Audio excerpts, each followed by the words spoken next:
Today I want to talk about the one true carryover character from Touch to Mix, that being Nishimura.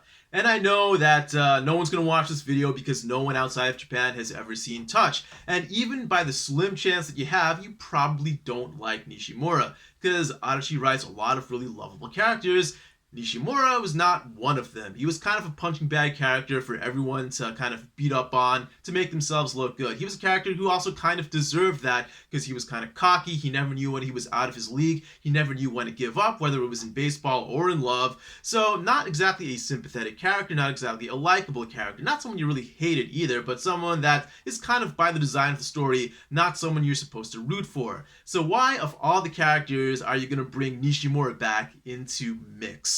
Well, this time when they brought him back into Mix, he is extremely self-aware. He knew exactly who he was back in the day. He knows exactly who his son is now, his son being basically the same character he was back when he was in high school. So it's really interesting to see how he matured, how he's now kind of sadder but wiser. And at the same time, all things considered, he's doing pretty well for himself. You know, he has a son, he has a nice house, he's a baseball coach where he used to play. You know, last time we saw him in the Touch movies, like he had to quit due to injuries, and he was being hounded around by some fat chick with a heart of gold. Adachi really loves to do this. You know, he'll have in one scene he'll have a bunch of middle school girls running around in their underwear or in their swimsuits or whatever, and in the next scene he'll have some fat chick who's really nice to everyone, and he's trying to make the moral message that looks don't matter. You should care about who people are on the inside. Well, I don't know what Adachi's thinking sometimes. But anyway, you never really saw who his wife was, so I was curious. Was the fat chick after all? Who knows? Or maybe she lost weight? I don't know.